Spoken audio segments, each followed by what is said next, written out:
오늘 우리에게 주신 하나님 말씀 신약성경 누가복음 10장 38절에서 42절까지 함께 받들어 읽겠습니다.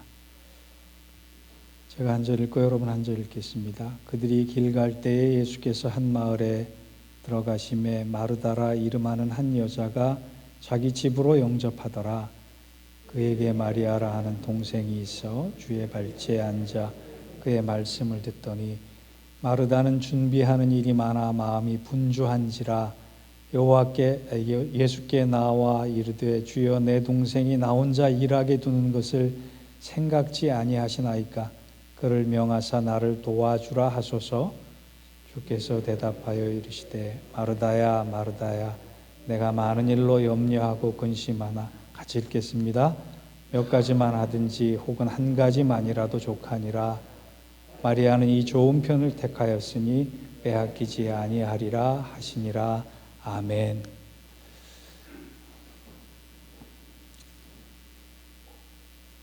세계에 5대 난제가 있다 그래요. 무엇이 더 옳은지 틀린지 판단하기가 어렵고 애매하다는 거예요. 예를 들어서 탕수육을 부어 먹느냐 찍어 먹느냐,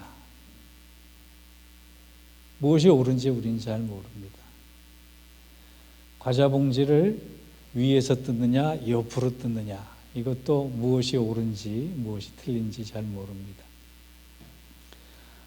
컴퓨터의 마우스를 다룰 때 검지손가락으로 다룰지 중지손가락으로 다룰지, 그것이 무엇이 옳은지 그른지 우린 잘 모릅니다.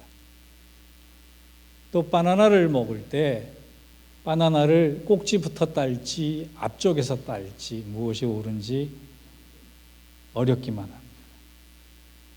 또 화장실의 화장지를 롤 화장지를 앞에서 뜯게 할지 뒤로 돌려서 벽 쪽에서 뜯게 할지 그것도 난제라 그럽니다. 무엇이 옳고 그름을 떠나서 사람 성격 따라서 다 다른 거예요. 부부싸움 큰일로 하지 않습니다. 치약을 중간에서 짜느냐 끝에서부터 짜야 하느냐 작은 일로 시작을 할 경우가 많습니다. 여러분과 저의 얼굴 모양새가 다 각기 다르듯이 성격도 다 다르게 생겼습니다. 오늘 본문에 보면 아주 성격이 대조적이고 판이한 두 자매가 등장을 합니다. 본문의 내용은 이런 겁니다. 예수님께서 예루살렘으로 올라가시는 길에 자주 방문하셨던 마르다의 집에 찾아가십니다. 그 집에는 마르다뿐만이 아니라 오빠 나사로와 동생 마리아 3남매가 같이 살고 있었고 그의 아버지는 시몬이라고 추정을 합니다. 예수님이 오셨으니까 언니 마르다가 얼마나 반갑고 좋았겠습니까? 예수님과 제자들을 위해서 열심히 음식을 준비하고 있는데 준비하다가 그만 시험에 들었습니다. 일하다 보니까 자기만 열심히 일하고 자기를 도와줘야 할 동생 마리아를 보니까 예수님 발 앞에서 말씀을 듣고 있어요. 당시 율법적 사고에 의하면 예수님 발 앞에 앉아서 말씀을 들을 수 있는 특권은 남자에게만 있는 거예요. 마르다가 보기에 동생 마리아가 옳지 않은 특권을 누리고 있고 또 자기를 도와주지 않아서 예수님께 짜증 섞인 목소리로 항변을 합니다. 예수님, 저 자리는 내 동생 마리아가 앉을 자리가 아닙니다.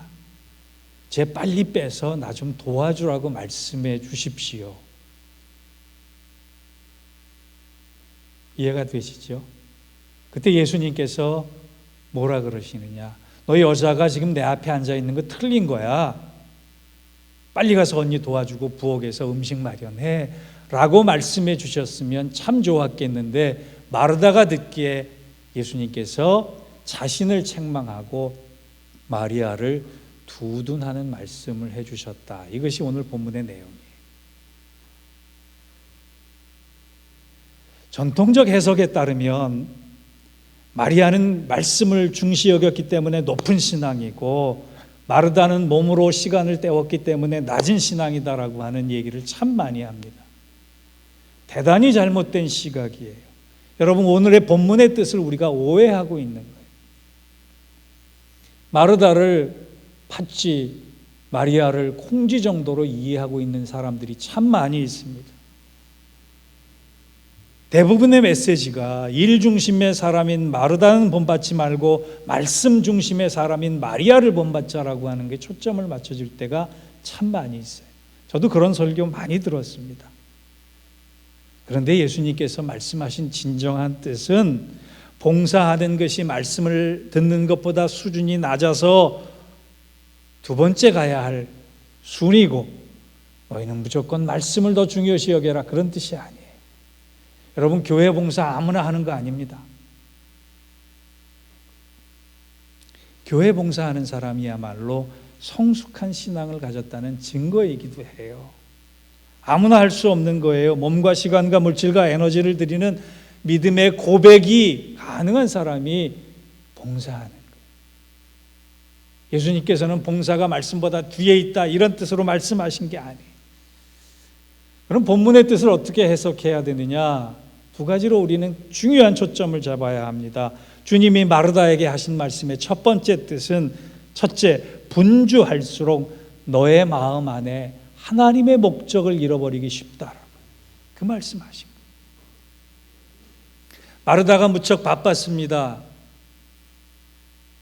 예수님만 오신 것이 아니라 12제자도 왔고 추정컨대 예수님 주위를 따르고 있던 많은 무리들 중에 적게는 20명, 많게는 70명 정도로 해석하는 성서학자들의 견해를 따르면 여자 혼자 감당하기에는 많은 숫자예요. 많은 숫자를 대접하려고 하다 보니까 얼마나 마음이 조급했겠습니까? 40절 한번 같이 보겠습니다. 마르다는 준비하는 일이 많아 마음이 분주한지라 예수께 나와 이르되 주여 내 동생이 나 혼자 일하게 두는 것을 생각하지 아니하시나이까 그를 명하사 나를 도와주라 하소서. 문맥으로 봐서 분명히 마르다는 지금 짜증이 나 있는 상태입니다. 마음의 평정을 잃어버렸어요. 내가 왜 나 혼자 이 고생해야 돼? 라고 하는 생각에 분노가 생긴 겁니다. 그런데 잘 보세요. 성경은 마르다가 분노하게 된 이유, 마르다가 짜증나게 된 이유, 마르다가 예수님을 향해서 항변하게 된 이유를 그 이유를 뭐라고 얘기하느냐? 분주함 때문이라고 얘기해요. 여러분, 바쁜 것과 분주한 거는 달라요. 바쁜 거는 일이 많은 거고 분주한 거는 마음이 여러 갈래로 겹쳐 있다는 뜻이에요. 바쁜 거는 순차적으로 하나하나 해결하면 돼요. 그런데 마음이 분주해지면 짜증나고 무거워지고 기분이 안 좋아지게 되는 겁니다. 지금 성경에서 얘기하는 분주하다가 일이 많다라고 하는 것이 아니에요. 마음이 여러 갈래로 갈라졌고 겹쳤기 때문에 뭔가 내 마음이 평정을 잃어버리고 평강을 놓쳐버린 거예요. 그래서 41절을 보세요. 41절 처음에 마르다야 마르다야 내가 많은 일로 염려하고 근심하니. 분주해졌습니다. 마음이 갈라졌습니다. 평정을 잃어버렸습니다. 그 평정을 잃은 자리에 뭐가 들어와요? 염려와 근심이 들어왔다는 거예요. 분주하다라고 하는 단어 헬라어 페리스파오는요, 분주하다라고 하는 뜻보다는 끌려간다라고 하는 뜻이 더 맞습니다. 평강을 잃어버리면 그 평강을 잃어버린 우리의 마음에 뭐가 들어와요? 염려와 근심이 들어오는데 염려와 근심은 가만히 있는 것이 아니라 나를 끌고 간다는 거예요. 염려와 근심에 가득 찬, 염려와 근심에 끌려간 마르다가 어떻게 해요? 주님께서 왜 우리 집에 오셨는지를 잊어버리게 돼요. 오늘 사건 전후로 주님께서 말씀하신 것은 영생이에요. 영생. 그리고 이 집을 방문한 일주일 후에 예수님께서는 골고다 십자가에 이제 달리실 그 마지막 일주일을 맞이하세요. 여러분, 아주 조심해야 할 것은 우리가 마음이 겹치잖아요. 마음이 분주해지잖아요. 염려와 근심에 끌려다니잖아요. 그러면 주님을 놓치기 쉽다는 거예요. 코로나로 왜 이 상황을 살아가는지, 내가 눈을 뜨고 왜 이렇게 바빠야 하는지, 내가 눈을 감기 위해 내 육신은 왜 이렇게 피곤해야 하는지, 그런 상황에 마음이 자꾸 분주해지게 되면, 마음이 자꾸 겹치게 되면 주님이 나를 향하시고 계시는 뜻을 내가 잃어버리게 된다. 덕필즈라고 하는 세들백 교회 교육 담당 목사님이 계시는데, 그분이 세들백 교회 청소년 사역 이야기라는 책을 썼습니다. 그 책에서 내가 사역 때문에 막 분주해질 때 이런 증상이 나에게 나타난다라고 하는 글을 적었어요. 내가 목적 없이 분주할 때 첫째, 공허해진다는 거예요. 일을 열심히 했는데 공허해진다. 둘째, 이기적이 된다는 거예요. 셋째, 참을성이 없어지고, 넷째, 긍휼한 마음이 없어지고, 다섯째, 근심이 커지고, 여섯째, 쌀쌀맞게 사람들을 대하게 되고, 일곱 번째, 반항적이 되고, 여덟 번째, 냉소적이 되고, 아홉 번째, 불안해지고, 열 번째, 하나님과 자꾸 거리가 멀어지게 된다. 그런 느낌을 받는다.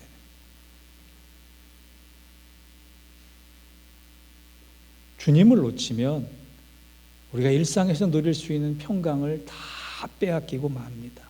그래서 예수님께서는 마리아야, 마르다야, 너가 많은 일로 분주했지만 한 가지만이라도 족하다. 너의 마음을 돌아보라. 너의 영혼을 돌보라 말씀하십니다. 우리가 지금 영혼을 돌봐야 할 시기에 도달했습니다. 코로나가 본질적으로 굉장히 우리에게 위협적이지만 저는 거꾸로 우리에겐 굉장한 기회라고 생각해요. 하나님 앞에 돌아갈 수 있는 나, 하나님 앞에 내 영혼의 모습은 어떤가, 하나님과의 나의 관계는 어떤가를 아주 세밀하게 들여다볼 수 있는 귀한 계기라고 생각을 합니다. 여러분, 이 가을에 얼마나 정치가 좋습니까? 정치 좋은 이때에 내가 뭐 먹고 살지? 난 앞날에 어떻게 살지? 이런 염려와 근심 내려놓고, 그런 마음의 분주함 내려놓고 잠깐 멈춰서서 오늘도 나를 향하신 하나님의 뜻은 뭘까? 이 상황에 내가 이루어야 될 하나님의 목적은 뭘까? 그리고 낙엽 밟는 소리 한번 들린다면 그 낙엽 밟는 소리에 맞춰서 하나님 한번 외쳐보세요. 또 오른발로 한번 낙엽을 밟을 때 부스럭 소리가 나면 주님 한번 고백해 보세요. 그리고 잠깐 멈춰서 주님, 제가 잘하고 있습니까? 주님, 제가 주님 앞에 올바르게 서 있습니까?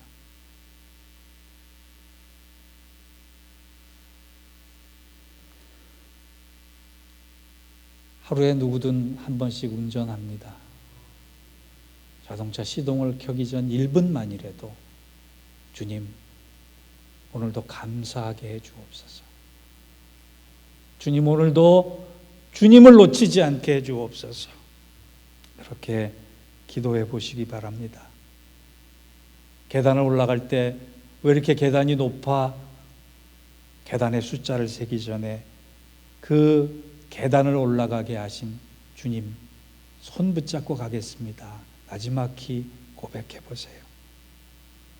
컴퓨터를 켜기 전, 컴퓨터를 끄기 전 주님, 오늘도 나와 함께 해 주신 은혜를 잊지 않도록 해 주옵소서. 내 영혼을 주장해 주옵소서.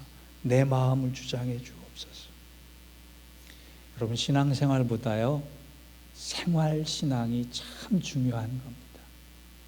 삶 속에서 아주 작은 것에서 하나님과 밀접해져 있는 이 뗄래야 뗄 수 없는 사랑과 은혜의 관계에 내가 친숙해질래, 친밀해질래. 오늘도 하나님께서 나를 통해서 이루어 가실 하나님의 역사와 하나님의 목적을 놓치지 않는 여러분이 되셔야 합니다. 분주함 때문에, 일 때문에, 염려와 근심 때문에 주님의 뜻을 놓치지 않는 저와 여러분 되시기를 주의 이름으로 축원합니다. 두 번째, 마리아가 칭찬을 드는 것은요, 말씀 앞에 일을 안 하고 말씀 앞에 주님 발 앞에 있어서가 아니에요. 마리아가 칭찬을 드린 것은 주님 안에 있는 삶의 목적을 찾았기 때문에.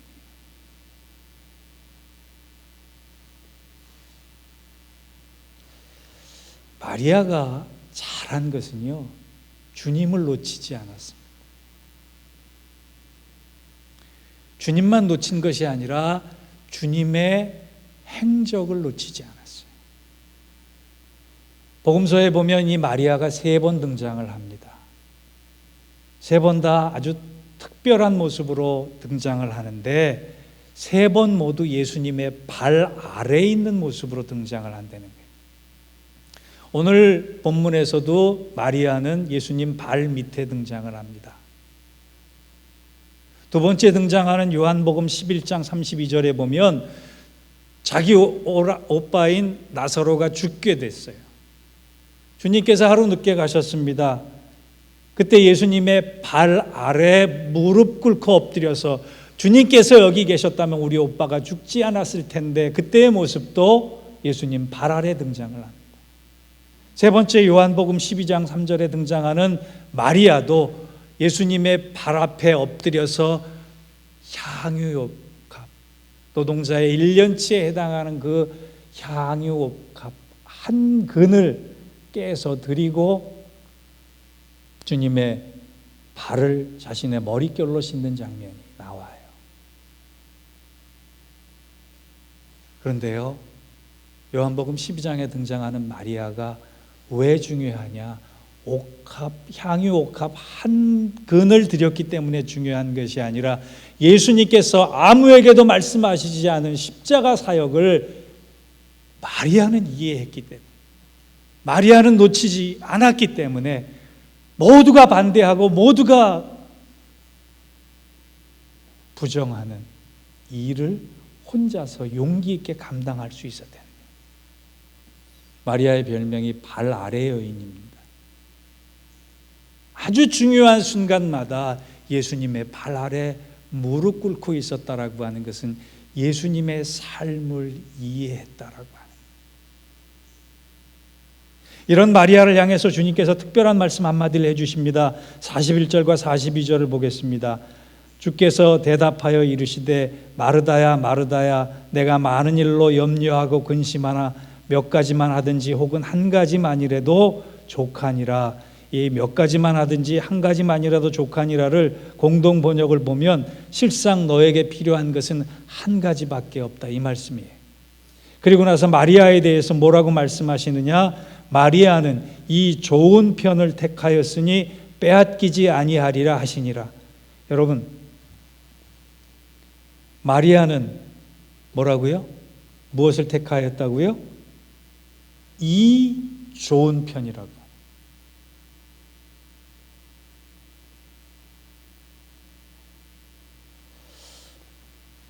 저는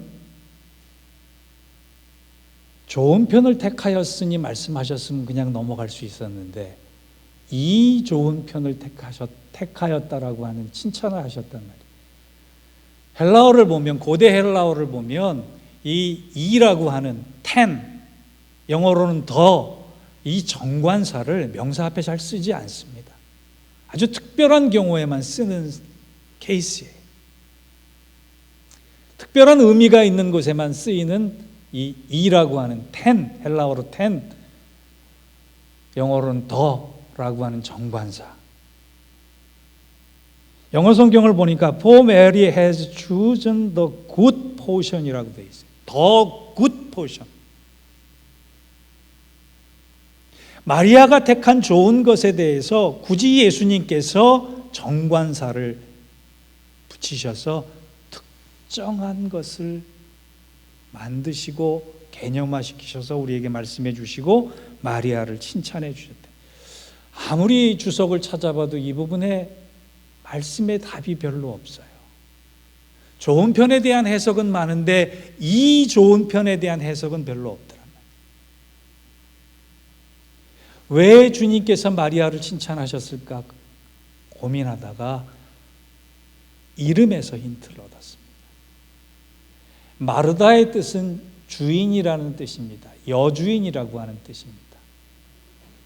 그런데 구약성경 모세의 누이인 미리암부터 시작한 미리암, 그래서 마리아가 됐고 헬라어 시대는, 그리고 이것을 지금에서 영어로는 메리가 된 이 단어는 여러 가지 뜻이 있는데 그 이름의 뜻 중에는 좋은 것이라고 하는 뜻이 있어요. 마리아, 좋은 것. 그래서 이름을 대비해서 이 성경 구절을 다시 한번 풀었더니 이렇게 구절이 됐습니다. 마리아는 이 좋은 것을 택했다라고 하는 것은 마리아가 바로 마리아를 택했다라고. 그리고 자기가 찾은 이 마리아, 좋은 것을 빼앗기지 않았다. 여러분, 마리아가 찾은 좋은 것이 뭐예요? 주님 안에 있는, 주님 발 앞에 있는 내 삶이 무엇이다, 삶의 목적이 무엇이다, 삶의 과제가 무엇이다를 발견했다는 거예요. 그저 말씀만 들은 것이 아니에요. 예수님 얼굴만 쳐다본 것이 아니에요. 예수님의 말씀을 통해 예수님께서 왜 이 땅에 오셨는지, 예수님께서 왜 나를 사랑하셨는지, 예수님께서 나를 통해서 이루시고자 하는 것이 무엇인지를 깨달았다라고요.